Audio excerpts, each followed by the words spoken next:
Senator Durbin made my job very difficult right now. I'm so honored to be here. My name is Suzanne.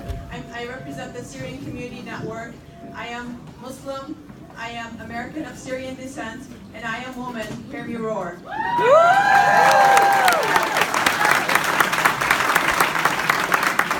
going to start by saying, no hate, no fear. Refugees are welcome here. No hate, no fear. Refugees are welcome here. no hate, No fear. Refugees are welcome here.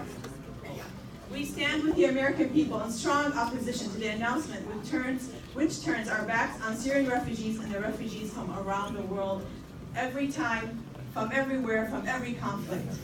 Let's be clear, we have the worst refugee crisis in our lifetime. There are 66 million refugees across the world. 1 in 4 refugees is Syrian. In the US, we have only resettled 18,000 of the 4.8 registered Syrian refugees. Is that enough? No! In Chicago, we have 140 families, which is about 700 individuals, mothers, fathers, children, just like you and me. For Donald Trump to make this announcement during his first days in office is like taking a wrecking ball to the Statue of Liberty, dishonoring our best values, and disgracing U.S. leadership abroad. Yes. One family in particular was resettled here in Chicago about 5 months ago. The father, Khalid Haj Khalaf, and his family. His oldest daughter, Bara'a, who's 25, her husband, and her infant daughter were due to arrive in O'Hare last Monday. But because of this ban, they were told not to board their plane. They were not allowed to board their plane. Bara'a and her husband and her infant daughter lived in southern Turkey. They gave away all of their belongings. They didn't sell their items to other refugees because they didn't want to make a profit from other refugees. They gave them everything they had. They took a bus and drove for 17 hours from southern Turkey to Istanbul, only to be told the devastating news that they are not allowed to board their flight. Imagine the reaction of this family who have been separated for 5 years from each other. Upon hearing the news, the mother suffered a severe panic attack and had to be rushed to the hospital. The father, who was supposed to have a surgery or a procedure because he had a kidney stone and he was in severe pain, had to postpone his procedure because he needed to take care of his wife. Luckily, Khalid had the procedure 2 days ago, and I called him this morning to check on him, and he's doing well, and he had some good news for me.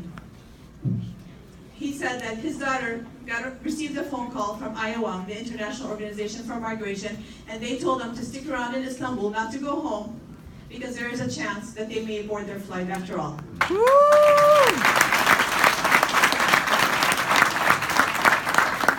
Bartlett from the State Department's Director of Refugees Resettlement wrote that officials were working to rebook travel for refugees who had previously been scheduled to leave for the United States over a 3-week period, and that until end of February 17th. A State Department official said the extended time frame accounted for the fact that some of the refugees will have to make the difficult journeys back to airports from their refugee camps. So this is great news for this family who is so hopeful that Bara'a, her husband, and their infant daughter will make their flight. My organization, the Syrian Community Network, we work with all of the resettlement agencies. We help them resettle with dignity. We provide this community support, we provide rental support, and on March 4th, we are hosting a refugee jobs fair. So if you have a business, if you'd like to sponsor our jobs fair, or you'd like to hire refugees, please reach out to us. So let me be clear about the vetting process. There's a lot of confusion about how do refugees come here to the United States. Based on the recommendation from the UNHCR, a family, after they go through a tough screening process, refugees must pass through a series of security screenings, including biographic and biometric checks, medical screenings, forensic document testing, and in-person interviews. The information is examined to confirm a refugee's identity is checked against law enforcement and intelligence databases, including those of the National Counterterrorism Center, Department of Defense, the FBI, Department of State, and the Department of Homeland Security. How can anyone who wants to cause us harm pass through this rigorous screening. I ask you.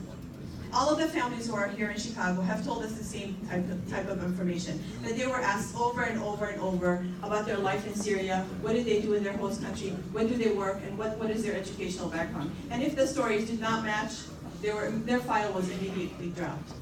So I ask you all to support us, to support this beautiful gathering. I'm so humbled by all to see everyone. I'm so humbled to go to the airport and to see the amazing turnout of people who are supporting refugees coming into the United States. Thank you so much. No hate, no fear. Refugees are welcome.